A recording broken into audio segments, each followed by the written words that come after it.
Mister perfect extra gold திருமணமான ஆண்களுக்கு திருப்பு முனையை ஏற்படுத்தும் ஹலாலான இயற்கை வியாகரா.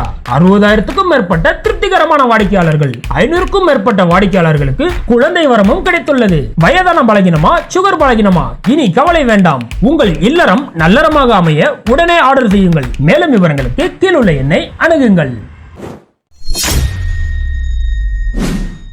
எப்பெல்லாம் தேர்தல் நடக்குதோ அப்பெல்லாம் ஏதாவது ஒரு குண்டு வெடிப்பு நடக்குது. இந்த தீவிரவாதி பசங்களுக்கு ஒரு வேலையே கிடையாது போல இருக்குது. கரெக்டாக தேர்தல் நடக்கக்கூடிய காலங்கள்லாம் குண்டு வெடிப்பு நடக்கக்கூடிய ஒரு நிகழ்வுகள் நடக்குது. வீடியோக்குள்ளே போகிறதுக்கு முன்னாடி இப்போ டெல்லியில் நடந்திருக்கக்கூடிய அந்த குண்டு வெடிப்பு தாக்குதல், அந்த தாக்குதலில் கிட்டத்தட்ட இப்போதைக்கு வரைக்கும் 13 பேர் உயிரிழந்ததாக சொல்லப்படுது. அந்த உயிரிழந்த அந்த 13 பேருக்கும் அவங்களுடைய குடும்பத்தினருக்கும் நம்மளுடைய பேட்டை டிவி சார்பில் ஆழ்ந்த இரங்கலை பதிவு செஞ்சுக்கிறோம். ஏன்னா அந்த தீவிரவாதம் அது எந்த வழியாக எந்த ரூபத்தில் தீவிரவாதம் வந்தாலும் அது ஒழிக்கப்படணும். தீவிரவாதி எவனா இருந்தாலும் அவனை நடுரோட்டில் வச்சு அதே மாதிரி அவனை சுட்டு கொல்லணும் அப்படிங்கிறது தான் நம்மளுடைய நிலைப்பாடு, நம்ம எல்லாருடைய நிலைப்பாடு அதுதான் இங்கே இருந்துக்கிட்டு இருக்குது. இப்போ நேற்று மாலை ஒரு 7 மணிக்கு சரியா ஒரு ஹுண்டாய் i20 கார், அந்த கார் வந்துட்டு இருந்த அந்த காரில் திடீர்னு கார் வெடிச்சிருச்சு, ஒரு வெடிகுண்டு தாக்குதல் நடந்துருச்சு அப்படின்னு சொல்லி சொல்லப்பட்டது. இந்த செய்தி பரபரப்பாக இருக்கக்கூடிய கொஞ்ச நேரத்திலே உள்துறை அமைச்சர் அமித்ஷா உடனே சம்பவ இடத்துக்கு போய் ஆய்வு செஞ்சார். என்ஐஏ இது மாதிரியான பல புலனாய்வு அமைப்புகளை ஆய்வுக்காக செய்கிறதுக்காக எல்லாம் ஏற்பாடு செஞ்சாங்க. இப்போ வந்திருக்கக்கூடிய செய்தி என்னென்னா, ஒரு 2-3 நாளைக்கு முன்னாடி உத்தரப்பிரதேசம் ஃபரீதாபாத்தில் ஒரு 3 டாக்டர்ஸ் கைது செய்யப்படுறாங்க. இவங்க 3 டாக்டர்ஸுமே இவங்க IS வரைக்கும் தொடர்பு இருக்குது, இவங்க தீவிரவாதிகள் அப்படின்னு சொல்லி கைது செஞ்சாங்க. அதுக்கப்புறம் இந்த வெடிகுண்டு தாக்குதல் நடந்ததுக்கு பிறகு இவங்களுக்கு இந்த தாக்குதலில் தொடர்பு இருக்குது, இவங்களுடைய நண்பர் ஒருத்தர் தான் இந்த தாக்குதல் நடத்திட்டாரு. இந்த காரை வாங்கின, இந்த கார் ஒரு செகண்ட் ஹேண்டில் வாங்கின ஒருத்தர் புல்வாமாவை சேர்ந்தவர். அப்போ புல்வாமாவுக்கும் இந்த தாக்குதலுக்கு ஒரு டச் இருக்குது. அப்போ புல்வாமாவில் இந்த தாக்குதல் நடத்தினாரு. இந்த டாக்டர்ஸுடைய சொந்தக்காரன் ஃப்ரெண்ட்ஸு புல்வாமாவில் இருக்கான், அவன் தான் இந்த வெடிகுண்டு தாக்குதலை உடல் செதறி செத்து போயிட்டான். அவனுடைய பேரண்ட்ஸு அங்கே இருக்கிறாங்க, புல்வாமாவில் இருக்கிறாங்க. அவங்களுடைய பிளட் சாம்பிள், DNA சாம்பிள் எல்லாம் இப்போ எடுக்கப்பட்டு இருக்கு அப்படின்னு சொல்லி பல்வேறு வகையான செய்திகள் இங்கே வந்துட்டு இருக்குது. இந்த செய்திகள் அதை தொடர்ந்து அதோட விசாரணைகள் இதெல்லாம் ஒரு பக்கம் போயிட்டு இருக்க நேரத்தில் இங்கே மக்கள் மத்தியிலேருந்து எழக்கூடிய மிக முக்கியமான ஒரு கேள்வி என்னன்னா, அது எப்படி அது ஒவ்வொரு முறையும் தேர்தல் நடக்கும்போது மட்டும் இது மாதிரியான தீவிரவாத தாக்குதல், வெடிகுண்டு தாக்குதல் நடந்துட்டு இருக்குது. 2019 நாடாளுமன்ற தேர்தல் பாஜகவால் ஜெயிக்க முடியுமா அப்படின்னு ஒரு பெரிய ஒரு சவாலான ஒரு தேர்தலாக இருந்துச்சு. ஏன்னா அப்போ தான் டிமானிசேஷன் அவங்க கொண்டு வந்திருந்தாங்க. ரூபாய் நோட்டு பண மதிப்பிழப்பு, GST பிரச்சனை சொல்லி பல விஷயங்களால் பாஜகவோட பேர் அடி வாங்கி போயிருக்கக்கூடிய நேரத்தில், அந்த நேரத்தில் கரெக்டாக புல்வாமாவுடைய தாக்குதல் நடக்குது. அந்த தேர்தலோட நேரத்தில் இது ஒரு தீவிரவாத தாக்குதல் நடக்குது. அப்புறம் சமீபத்தில் பஹல்காமில் தீவிரவாத தாக்குதல் நடக்குது. அதே மாதிரி இப்போ பார்த்தோம்னா இன்னைக்கு பீகாரோடைய தேர்தல், நேற்று இது மாதிரி டெல்லியில், தலைநகர் டெல்லியில் செங்கோட்டை வாசலில் இப்படி ஒரு தீவிரவாத தாக்குதல் நடக்கும்போது, அது எப்படி ஒவ்வொரு முறையும் தேர்தல் நடக்கும்போது இது மாதிரியான தாக்குதல் நடக்குது அப்படின்னு சொல்லி மக்கள் மத்தியில் இன்னைக்கு பெரிய அளவிலான ஒரு கேள்வி எழுந்திருக்குது. இங்கே தமிழ்நாட்டில் இருக்கக்கூடிய இசையமைப்பாளர் ஜேம்ஸ் வசந்தன் உட்பட இந்த கேள்வி கேட்குறாங்க. நாளை பீகார் தேர்தல், இன்று தீவிரவாத தாக்குதல், அது எப்படி தேர்தல் நடக்கும் போதெல்லாம் இது மாதிரி தாக்குதல் நடக்குன்னு சொல்லி மக்கள் இன்னைக்கு பெரிய அளவில் கேள்வி கேட்கக்கூடிய அளவுக்கு இந்த சம்பவம் மாறி போயிருக்கு. ஆனால் திருமாவளவன் சொல்றாரு, அது எப்படி நாட்டுடைய உச்சபட்ச பாதுகாப்பு இருக்கக்கூடிய இடங்கள்லாம் இது மாதிரியான தாக்குதல் நடக்க சாத்தியம்? புல்வாமா ராணுவத்துடைய உச்சபட்ச பாதுகாப்பு இருக்கக்கூடிய இடம், இங்கே டெல்லி செங்கோட்டைங்கிறது நாட்டுடைய தலைநகரோட மிக முக்கியமான ஒரு இடம். இப்படி மிக உயரிய பாதுகாப்பு இருக்கக்கூடிய இடங்கள்ல இப்படி தாக்குதல் நடக்குதுக்கு என்ன காரணம்? இது எப்படி இது சாத்தியப்படுது அப்படின்னு சொல்லி ஆனால் திருமாவளவன் இந்த கேள்வியை கேட்டு, இது மாதிரியான ஒரு பொறுப்பற்ற ஒரு அரசாங்கம் இங்கே நடந்துட்டு இருக்குது, இந்த மாதிரியான சதி, இந்த மாதிரியான குண்டுவெடிப்பு தாக்குதல் நடக்கும்போது ஒரு பொறுப்பற்ற அரசாங்கம் இங்கே இருக்கும்போது மோடி, அமித்ஷா, அம்பானி இந்த கூட்டணி தான் இதற்கு பொறுப்பேற்க வேண்டும் அப்படின்னு சொல்லி ஆனால் திருமாவளவன் இது சம்பந்தமான கருத்துக்களை பதிவிட்டு இருக்கிறாரு. இப்போ நம்ம பொறுத்த வரைக்கும் இது பாஜக தேர்தல் வந்துச்சு, பாஜக செஞ்சிட்டாங்க அப்படிலாம் நம்ம சொல்ல வரல. நம்ம என்ன சொல்றோம்னா, இப்பேற்பட்ட இவ்வளோ பெரிய தாக்குதல் நடந்து இங்கே மக்கள் கொத்து கொத்தா செத்துக்கிட்டு இருக்கிறாங்களே, இதுக்கு யார் பொறுப்பேற்க போறீங்க? கரூரில் ஒரு சம்பவம் நடக்குது, அங்கே பச்சை பிள்ளைக்கு சொல்ற மாதிரி சொல்லி கொடுக்குறாங்க, எப்பா இந்த இடத்துல வராத, கூட்டம் அதிகமாக இருக்குது, நீ அங்கேயே நிறுத்துன்னு சொல்லும் போது திமிரு பிடிச்சி அந்த நடிகர் தான் உள்ளே வராரு. அப்போ அங்கே 10,000 பேர் தான் நாங்கள் வருவோம் அப்படின்னு சொன்னது அவங்க தான். மதியம் 12 மணிக்கு வரும்னு சொல்லிட்டு நைட்டு 7 மணிக்கு வந்து எல்லா தவறுகளும் அவங்க செஞ்சிருக்கும் போது இதுக்கு திமுக தான் பொறுப்பேற்கணும், திமுக ஆட்சி சரியில்லை, முதலமைச்சர் ராஜினாமா செய்யணும் அப்படின்னு வாய்க்கிலேயே வக்கனையா பேசின ஒருத்தங்க கூட இந்த இடத்துல இவ்வளோ பெரிய தாக்குதல் நடக்கப்பட்டிருக்கு, இதுக்கு உள்துறை அமைச்சரை பொறுப்பேற்க வேண்டும் அப்படின்னு சொல்லி இங்கே யாருமே வாய் திறந்து பேசலை. தொடர்ந்து நடக்கக்கூடிய விஷயங்கள், புல்வாமாவோட தாக்குதலாக இருக்கட்டும், பஹல்காமுடைய தாக்குதலாக இருக்கட்டும், நாங்கள் தீவிரவாதத்தை கட்டுக்கோப்பில் கொண்டு வந்துருவோம், பணமதிப்பிழப்பு, டீலிமிட்டேஷன் 500,000 நோட்டு தடை செய்யறது காரணமே தீவிரவாதத்தை தடுக்கிறதுக்கு தான் அப்படின்னு சொல்லி எத்தனை உருட்டுனாங்க. ஆனா எந்த தீவிரவாதமும் ஒளிஞ்ச பாடு இல்லையே. தொடர்ந்து ஒவ்வொரு முறை தேர்தல் நடக்கும்போது ஒவ்வொரு தீவிரவாத தாக்குதல் இங்க நடந்துகிட்டு தான் இருக்கு. அப்ப இதுக்கு யாரு பொறுப்பு இருக்கிறது? இதுக்கு நீங்க தான் பொறுப்பு இருக்கணும். டெல்லி தாஜ் ஹோட்டல்ல தாக்குதல் நடக்குது. காங்கிரஸ் ஆட்சி காலத்துல தாஜ் ஹோட்டல்ல தாக்குதல் நடத்தப்படுது. அந்த தாக்குதலுக்கு இதுக்கு நாங்க தான் பொறுப்பு இருக்கணும். நாங்க தான் அரசாங்கம். அப்ப நாங்க இதை பாதுகாக்க தவறிட்டோம்ல, அப்ப நாங்க தான் பொறுப்புன்னு சொல்லி மகாராஷ்டிராவுடைய உள்துறை அமைச்சர் உடனடியாக, காங்கிரஸ் உள்துறை அமைச்சர் உடனடியாக ராஜினாமா செஞ்சாரு. ஆனா இங்க எத்தனை தாக்குதல்கள் தொடர்ந்து நடந்திருக்கு. மணிப்பூர்ல அவ்வளவு பெரிய கலவரம் நடந்து 2 வருஷமா அங்க பாஜகவில் ஒன்றும் செய்ய முடியாம பாஜகவுடைய ஆட்சியே அங்க கலைக்கப்படுது. இப்படி எல்லாம் நடக்கும்போது இதுக்கு நாங்க யாரும் பொறுப்பேற்க மாட்டோம் அப்படின்னு சொல்லி இப்படி அலட்சியமா இருக்கிறதால தான் நாட்டில் தொடர்ந்து இது மாதிரியான சம்பவங்கள் இங்க நடந்துகிட்டே இருக்குது. இங்க எத்தனை கேள்வி கேட்டானுங்க. செந்தில் பாலாஜி கரூரை சேர்ந்தவர், மக்கள் பாதிக்கப்பட்டாங்க தெரிஞ்சு உடனடியாக ஹாஸ்பிட்டலில் போய் உதவி செய்ய போறாரு. அது எப்படி செந்தில் பாலாஜி உடனடியாக அந்த இடத்துக்கு போனாரு அப்படின்னு வாய்க்கிலே வக்கனையா பேசின எவனுமே இந்த இடத்துல டெல்லியில தாக்குதல் நடக்குது, அது எப்படி கொஞ்ச நேரத்துல அமித்ஷா உள்ள போனாரு, எப்படி கரெக்டா ஸ்பாட்டுக்கு போனாரு அப்படின்னு சொல்லி இங்க யாருமே கேள்வி கேட்கறதுக்கு முன் வரல. டெல்லியில இருந்து ஒரு டீம் வந்துச்சுல, ஹேமா மாலினி தலைமையில ஒரு 8 எம்பிகள் கொண்ட குழு, ஐசா கர்த்தாக கைசா கர்த்தாக அப்படின்னு சொல்லி இங்க விஜய் எங்க வந்தாரு, போலீஸ் எங்க நின்றாங்க சொல்லி உடனே ஒரு சீன் போட்டுக்கிட்டு ஒரு ஆய்வு செஞ்சாங்கல்ல, அந்த ஆய்வு குழுலாம் இப்ப காணோம். ஆந்திராவில் கூட்ட நெரிசல், கோயிலில் கூட்ட நெரிசல் 9 பேர் இறந்து போனாங்க. அங்கேயே அந்த ஆய்வுக்குழு போல. சரி, இங்க டெல்லியில எப்படி வெடிகுண்டு தாக்குதல் நடந்தது, தலைநகர டெல்லியிலே பாதுகாப்பு இல்லாத ஒரு சூழல் நடந்துட்டு இருக்குது, இங்கேயுமே யாரையுமே காணோம். அப்ப இப்படி எல்லாம் நடக்கும்போது தான் இன்னைக்கு பாஜகவை நோக்கி கேள்வி கேட்டு இந்த அளவுக்கு பாதுகாப்பு குறைபாடு இருந்துட்டு இருக்குது. ஏன்னா இவங்க தொடர்ந்து இவங்களுடைய பாதுகாப்பு குறைபாடு. அங்க புல்வாமால தாக்குதல் நடக்குது. புல்வாமால தாக்குதல் நடக்கும்போது மோடிஜி எங்க இருக்காரு அப்படின்னு கேட்டா அந்த மேன் வெர்சஸ் வைல்டு அவர் கூட காட்டுல போய் ஷூட்டிங் நடத்திட்டு இருக்காரு. அதுக்கப்புறமா பஹல்காம்ல தாக்குதல் நடக்குது, மோடி எங்க இருக்காருன்னு கேட்டா அந்த டைம்ல அமெரிக்கால போய் உட்கார்ந்துட்டு இருந்தாரு.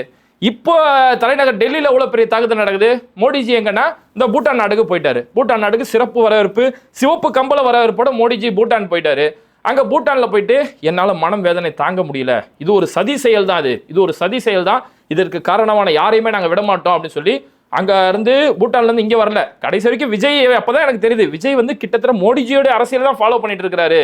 விஜய் கரூர்ல சம்பவம் நடந்தோன்னே தெரிச்சு ஓடி போய் சென்னைக்கு ஓடினாரு. அந்த மாதிரி மோடிஜி நேற்று வரைக்கும் இங்கே தான் இருந்தாரு. இப்படி ஒரு சம்பவம் நடந்தோன்னே இப்படி நம்ம நாட்டில் ஒரு வெடிகுண்டு தாக்குதல் நடந்துச்சு, இவ்வளோ ஒரு துக்க சம்பவம் நடந்துருச்சு, இங்கே நின்று களத்தில் நிற்போம், பாதிக்கப்பட்ட மக்களுக்கு உதவியா இருப்போம், நம்ம பாதுகாப்பை உறுதி செய்வோம், அது எதையுமே செய்யாம மோடிஜி கேஷுவலா சிவப்பு கம்பள வரவேற்போட பூட்டானுக்கு போயிட்டு இருக்கிறாரு. அப்ப இதெல்லாம் நடக்கும் போது தான் மக்கள் இங்க கேள்வி கேட்கறாங்க. ஒவ்வொரு தேர்தல் நடக்கும்போது இங்க தாக்குதல் நடக்குது அப்படின்னு சொல்லி மக்களோட ஒரு நியாயமான சந்தேகம். இங்க மக்களுடைய சந்தேகங்கள் எந்த அளவுக்கு வலுவாகி போயிருச்சு அப்படின்னு பார்த்தோம்னா, நேற்று சாயங்காலம் ரெடிட்ல ஒரு பதிவு, அதாவது ரெடிட் அப்படிங்கிறது ஃபேஸ்புக், ட்விட்டர் மாதிரியான ஒரு முக்கியமான சோஷியல் மீடியா. இந்த ரெடிட்ல வந்து பல பேர் அவங்களுடைய கருத்துக்களை பதிவு செய்வாங்க. இந்த ரெடிட் சோஷியல் மீடியாவில் நேற்று சாயந்தரம் 4 மணிக்கு ஒரு +2 படிக்கக்கூடிய ஒரு பையன் போஸ்ட் பண்றான், ஒரு பதிவு ஒன்று செய்யறான். நான் அந்த மாதிரி ஸ்கூல் படிச்சுட்டு இருக்கேன், +2 படிச்சுட்டு இருக்கக்கூடிய ஒரு மாணவன். ஸ்கூலை விட்டு நான் வீட்டுக்கு வந்துட்டு இருக்கிறேன்.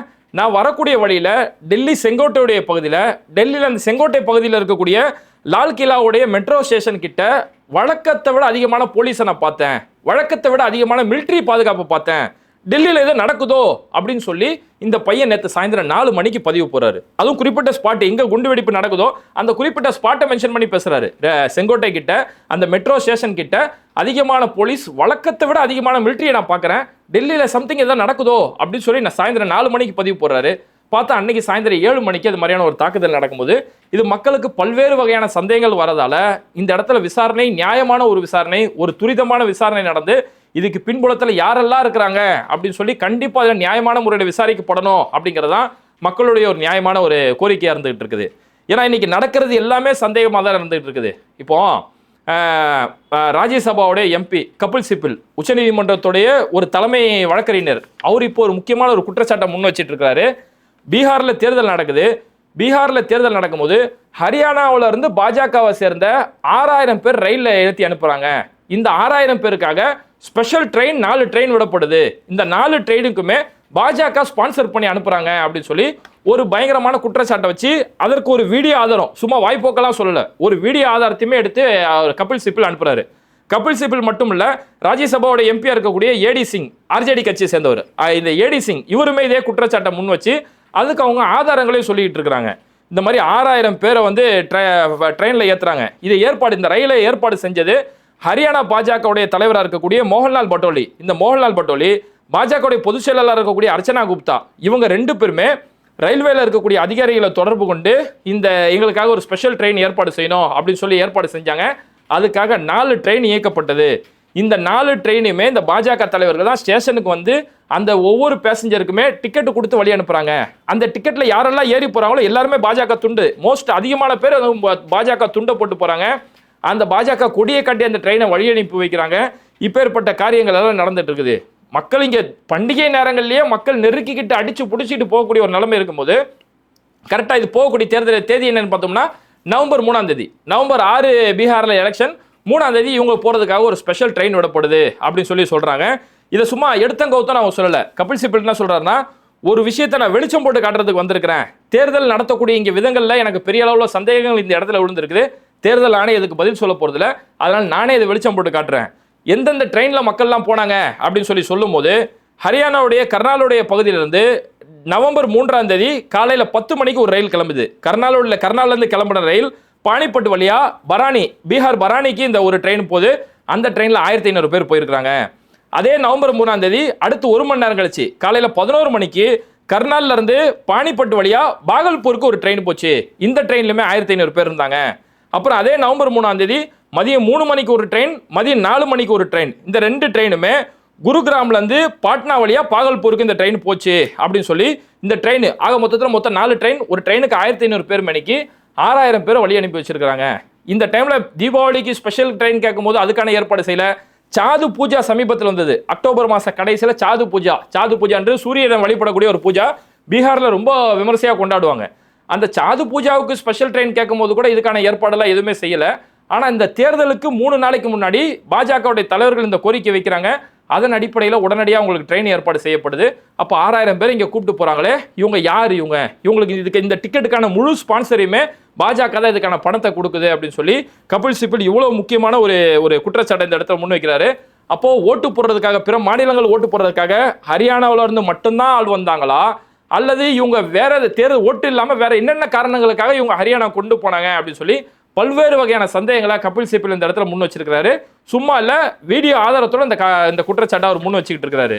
அது மட்டும் இல்லாமல் இவங்க எல்லாருமே வந்து ஒரு தொழில்முறை வாக்காளர்கள் சொல்றாரு. இது மாதிரியான கள்ள ஓட்டுகள் போடுறதே இவங்களுடைய ஒரு வேலையாக வச்சிருக்கக்கூடிய நபர்கள் இவங்க. ஒவ்வொரு மாநிலத்திலுமே இது மாதிரி நபர்கள் இருப்பாங்க.